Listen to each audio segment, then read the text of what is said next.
friend Sean on one of his videos on shakuhachi scales. And I wanted to add a little bit of information about the way we use chi and u and the Myoan ryu playing, or kind of old style Fuke shakuhachi playing. Right? However, that would have made the video a bit too long, so here we are with our own video, okay? So let me just start by playing part of Choshi for you so you can hear what I'm talking about. I'm going to play it in 3 different ways, but all of these are actually ways that you can hear Myoan players playing.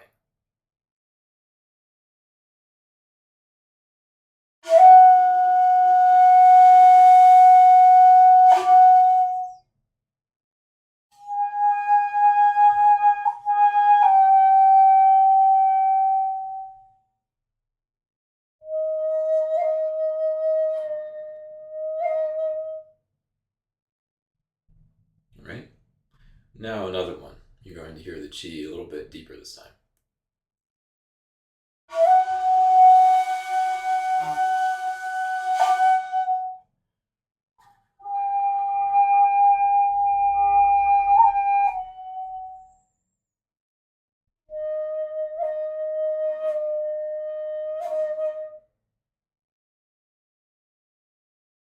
Right? And one last time. This is a little bit closer to the modern style.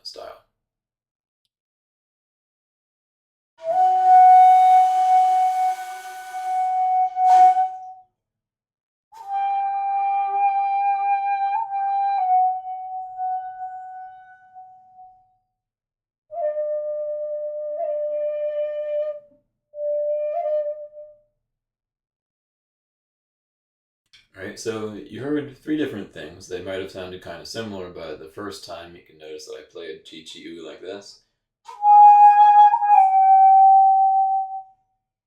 On a modern 1.8, that would be the equivalent of A flat, right?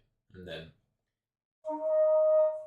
Su is just a straight E, again, on a modern equivalent of a 1.8. Bear in mind, I'm playing my own old style flutes and actual Edo era flutes here, so they're not going to match modern pitches. Even a 1.8 in old style ends up being about a half tone lower.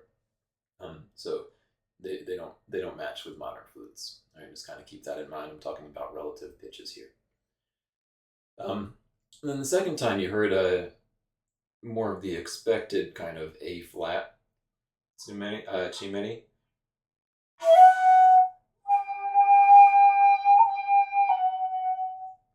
I'm not half holding there, right? I'm just, my fingers kind of rested against the flute. That's all that's happening there.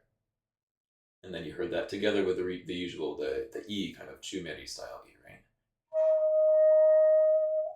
And then the third time you heard what most people play, especially recording artists and performers.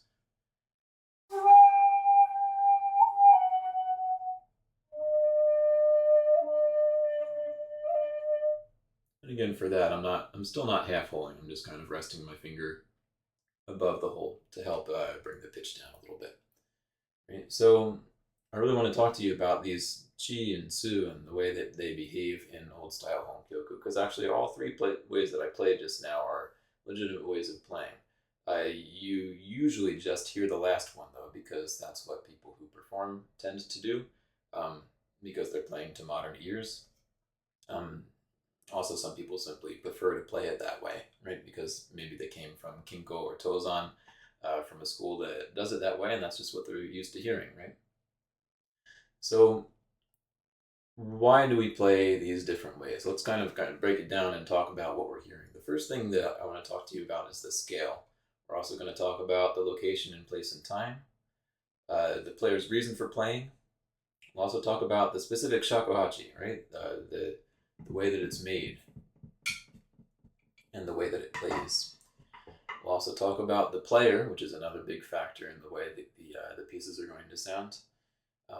Maybe a little bit about Japanese music theory, but not on purpose, right? The way that music theory kind of does seep in there, even if the player isn't conscious of that theory. There's still a cultural context and everything there, right? And feelings and other stuff. So first of all, the scale. What is going on with the scale?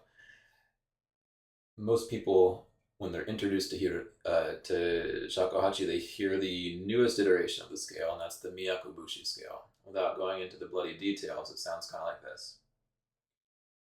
You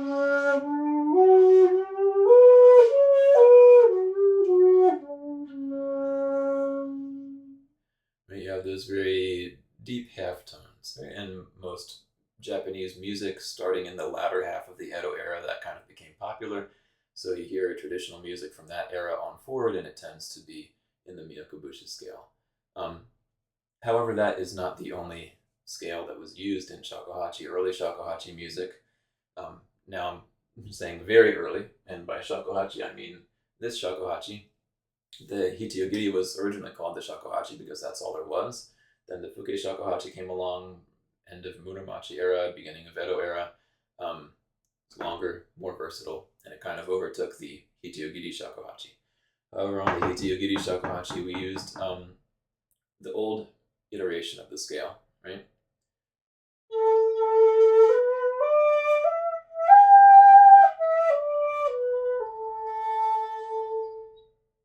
And that had various modes and stuff, but again, you can watch the videos that Sean did, or some of my earlier videos also go into the detail on those. But this time we're just talking about Honshoshi, the basic mode that we use.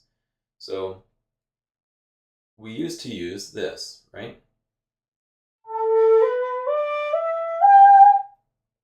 On the shakuhachi, it sounds like this.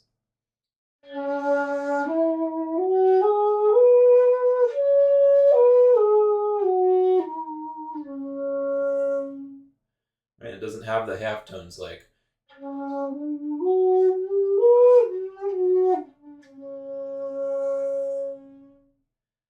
So what's the deal with that? Well, it's just different.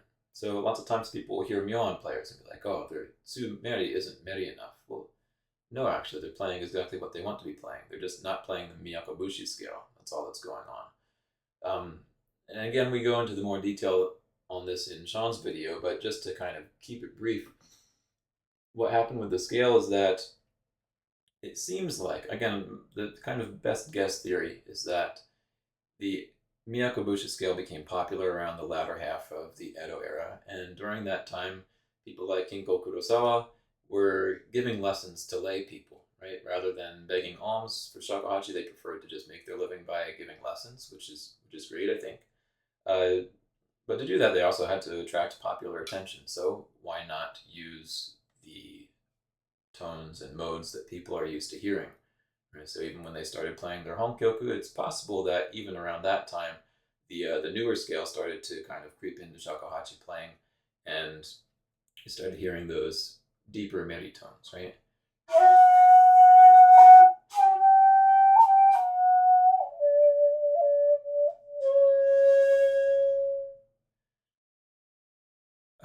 Right, and so that works for them. And then as time goes on, again, this is called the Miyakabushi scale, and that means the urban scale.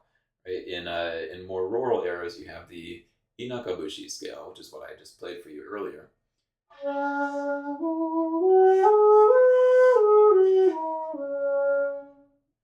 Right, and you'll hear things like.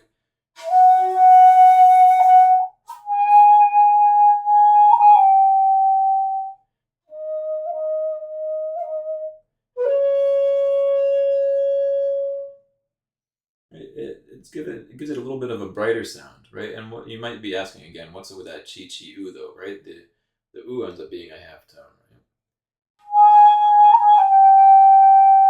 Why do you just have that one half tone in the scale? Well, actually, that's not unheard of. In Gregorian chant, in fact, there's just the B flat. There's only one flat in the entire scale. In all the modes, there's a B flat.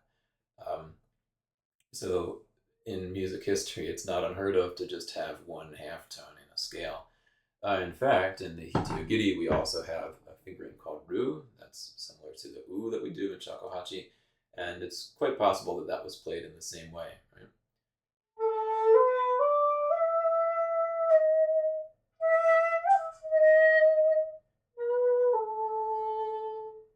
So that would make the ancient Hitiyogiri shakuhachi actually have the same scale as the Fuke shakuhachi, especially the earlier old-style way of playing or the rural style of playing. And that actually brings us to location and place and time. So in urban areas like with the Kinkos, you have the Miyakabushi scale with its deep half tones. And that's happening. At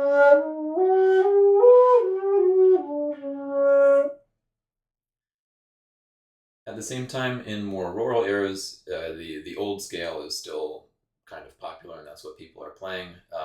And again, maybe they're playing more for their own purpose as a personal practice, so they don't have to entertain anybody, they don't have to please anybody, they can just play what they're used to playing, right? No problem.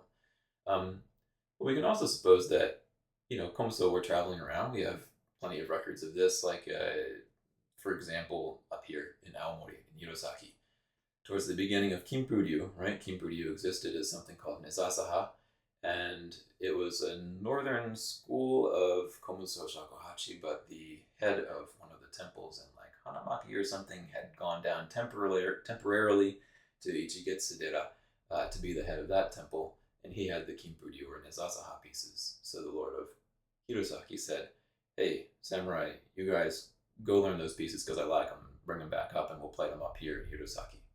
So he sent him down to Tokyo to learn the Nezasaha pieces, and then brought them up, and they ended up kind of dying out in the rest of Japan. They were left in Hirosaki, and then they kind of went back out as Shakuhachi gained in popularity again later on. But so there's lots of kind of cross-pollination happening, right? People travel, they hear things here, they hear things there. So you end up getting this kind of vague mix of things, right? So location and place and time, meaning if you're located towards the end of the Edo era, going into the modern era, even if you're in the rural areas, you're going to be hearing the modern scales. You'll be playing the old style scale, but you're starting to hear the new style scale. Maybe you like it, maybe you don't. Maybe you just intentionally keep on doing what you're doing. Many, many people have done that, including my own teacher, right? He just played the old style scale basically as is. But even in his playing, you can hear sometimes the Myakubushi influence kind of comes in there, not necessarily even consciously, it's just what people are hearing. So you start to hear, again, if you go into Myoan playing, right, technically the old style playing is just the inakabushi, the old style scale. But there's no imoto. There's no one person who's in charge of it who can say, this is the way everybody has to play. People play how they want to play. It's supposed to be your sound. That's perfectly acceptable. So, you'll hear Myoan players, if you listen to older recordings, Tanikita Muchiku, right? Kobayashi Shizan, generally they're playing old style, right? And the same with my teacher. Generally he's playing old style, but every once in a while you'll hear kind of like a chu-meri, and every once in a while you'll hear, the chu-meri being an A flat rather than an A, right? So it's kind of not clear. There's a lot, where are you in place and time? What have you been hearing? What are you feeling at the moment? So you'll hear a lot of different things. But one thing that is more consistent is that if you hear, there's a lot of people who take up Myoan shakuhachi late in their career. They'll start with Kinko, they'll be used to those tones already, and then they're like, oh, I want to kind of do the Myoan stuff. I want to do something more meditative, or, whatever their reasons. If you listen to, for example, again, I don't know his origins, but I've heard, I think his name is Takeshi Tokuyama, right? Tokuyama Takeshi.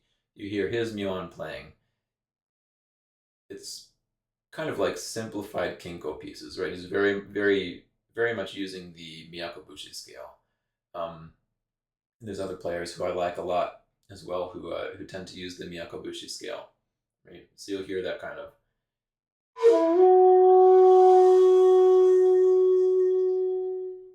influence and decorations and tonal nuances from other schools kind of coming into the Myoan playing as well, right? And again, that's Myoan. It's not like this is Myoan or this is Fuke shakuhachi. It's what the player likes.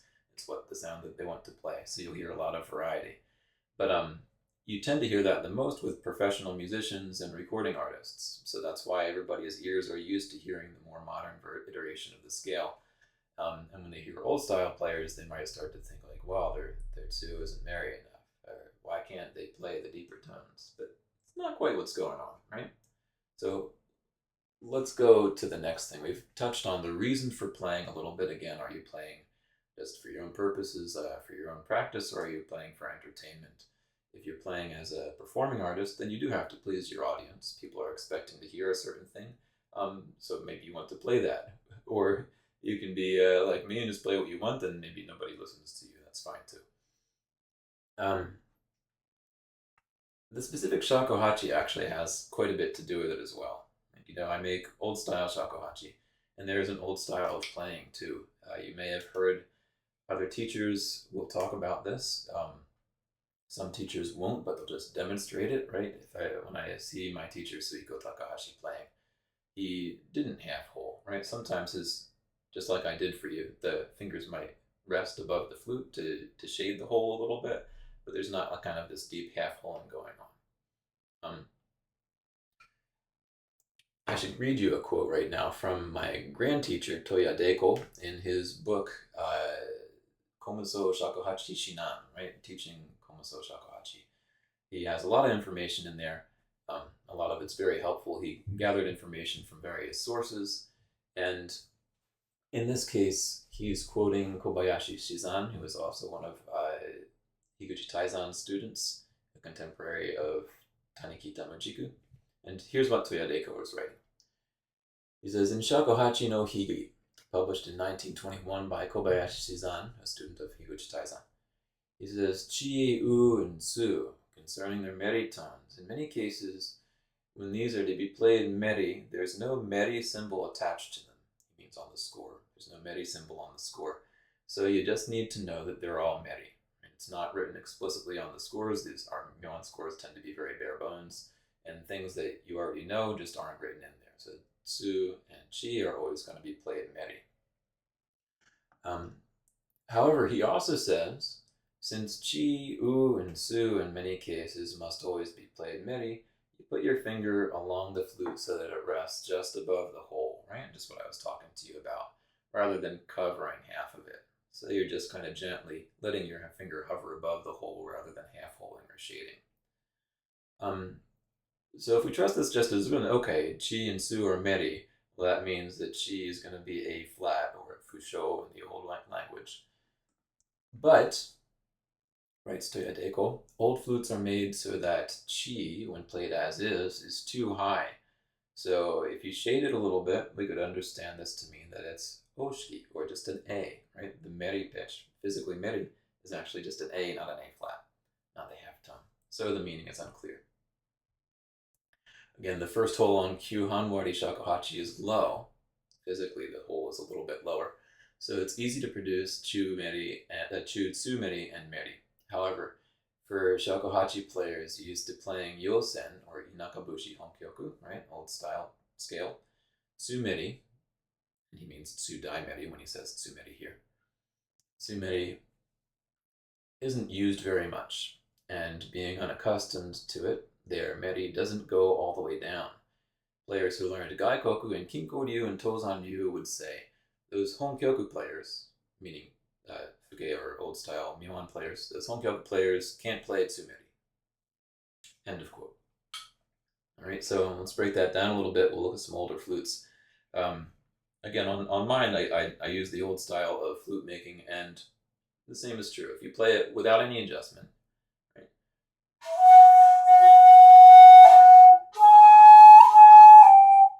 See how that chi is high, right?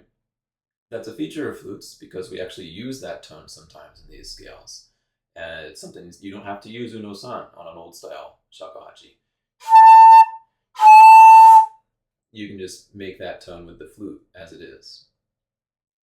But anyway, playing meri, I mean physically meri, not tonally meri.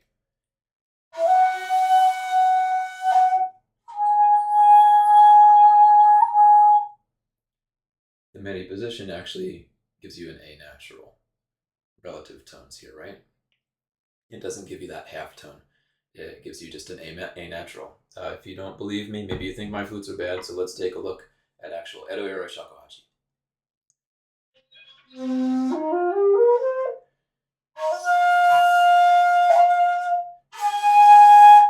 Right? Same thing here. We have to play it meri if we want to get the natural.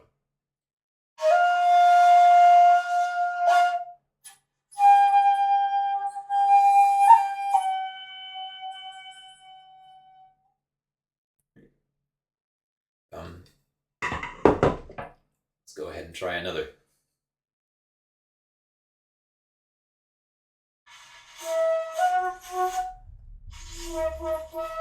This one you have to play really meri. By the way, old flutes like to be played meri in general. The overall feeling is meri. That's where you get the strong, stable, rich sound, is from that sort of meri position. By meri, I just mean not kari. It's kind of you're aiming for the middle of the range of the flute.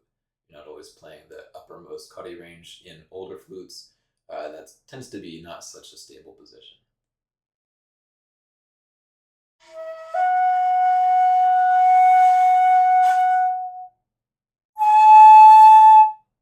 Oh, I have to play more meri.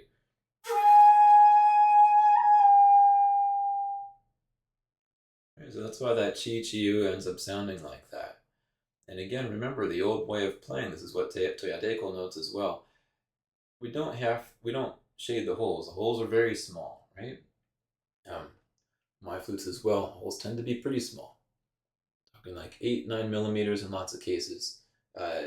In case of wider bore flutes, maybe you go up to 10 millimeters. But they're pretty small. They don't really lend themselves to half holing. It's more just kind of, if you do anything, maybe you shade it a little bit, let your finger hover above the hole, but that's about it. Right? So you don't tend to get those very deep tones because, again, they weren't part of the original scale anyway. However, going back to my list of factors, right? So the player will factor in there a little bit, though. Because let's say you're playing an old style flute still, but you're playing it kind of kari, because the player has that habit. In that case, even without half holing, in many cases, actually this is going to be a better example for that. That's where I would usually play, but let's play a little kari.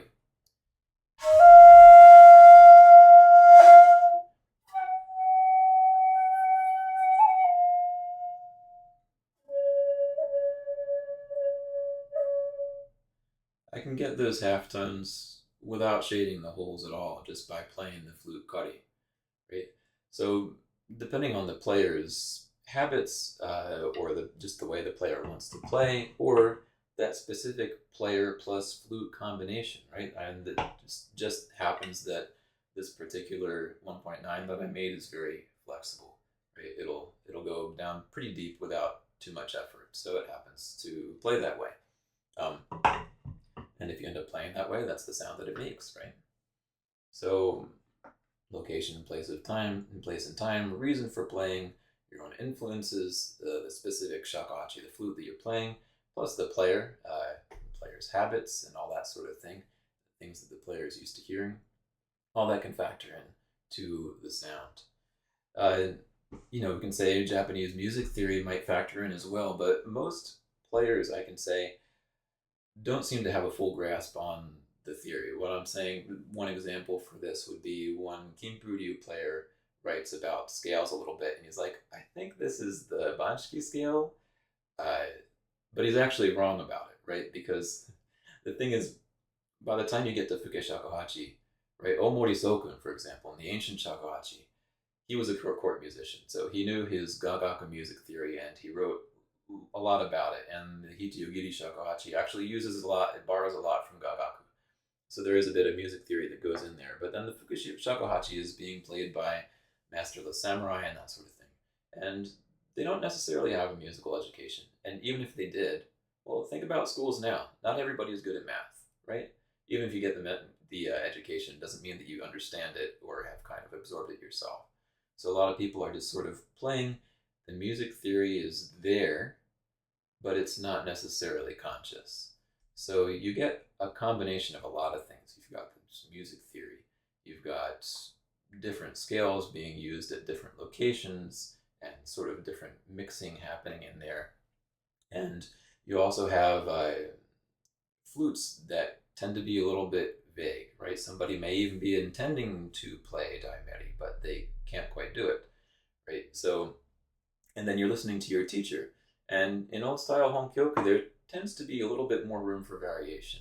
Our scores are very sparse.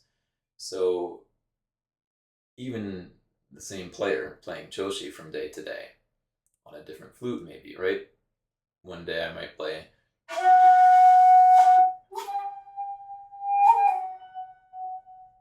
it's kind of a low humidity, dry day, and I was playing a little bit kari that day, so my chu-meri was actually sounded like, I'm sorry, my chi-meri actually sounded like the half tone. Whereas most of the time, it'll just sound like.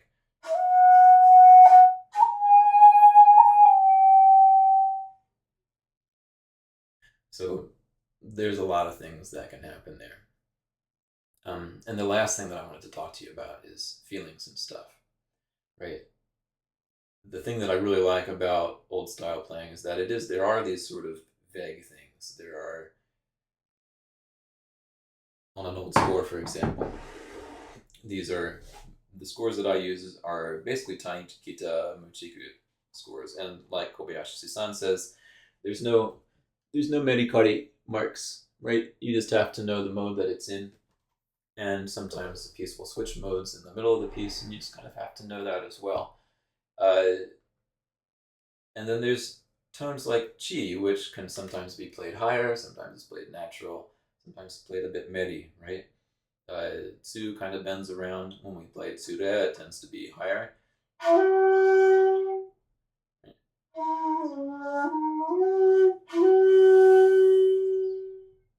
But even not everybody does that. Some people will play.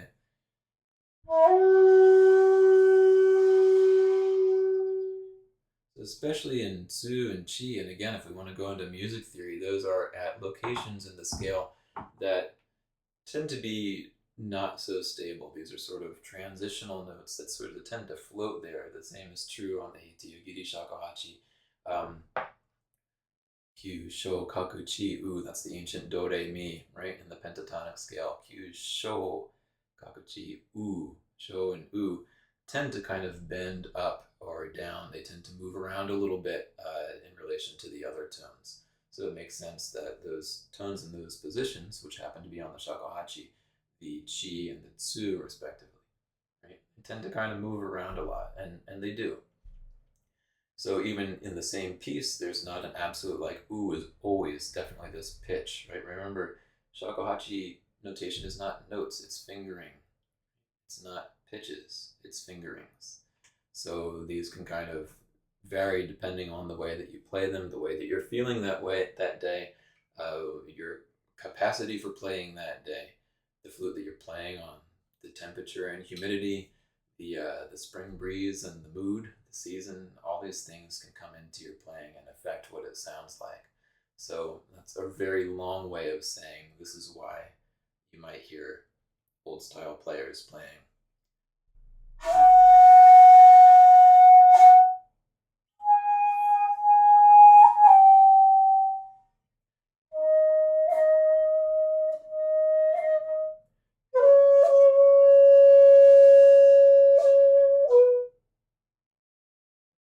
But you don't have to take my word for it. You can listen to, again, the Toya Deiko quote that I gave you. If you go and search on the internet, some people have graciously uploaded some samples from people like Tanikita Muchiku and Kobayashi Shizan playing, so you can listen to some of them. You can also listen to more modern style Myoan players as well and hear that. Right? You can hear that there's quite a bit of variety around there. And just because you're used to hearing it doesn't mean that there's the most value there. There's actually a lot of value in the old style. That's to me, when I first heard it, I thought the same as many people think. It's like, oh, they can't play as low as they're supposed to, or it doesn't sound like music. Well, maybe it's not music, and at least not in the conventional sense, right? There is something a little bit different that they're doing. I usually express that in terms of like, well, it's prayer. It's right. And what I love about that is that you're not going to feel the same every day, and things aren't going to be super heavy every day, and they're also not going to be super light every day. And when you've got this kind of, you can play around with the myakubushi and the inakabushi scales, the old style, the new style, the kind of the brighter and the darker, right? The inakabushi is called the yosen scale, right, or the bright scale, the yang scale, whereas the myakubushi, with the half tones, is called the insen, right? The darker, the yin scale. Everybody has both of them within them, and you can kind of use them freely at will. So if maybe you have feelings that are more yin or feelings that are more yang, brighter or darker, and you can just listen to the moment and put those feelings right into the piece. piece. And that's really, I think, the beautiful thing about having that in your vocabulary. The yosen is used because there are gradations of lightness and darkness, even in the yosen scale and the inakabushi, the old style scale, right? It's not like there's only 12 notes. There's many tones in between that still resonate with the bass tone, right? With the root note of the scale. Right? So your tsu can be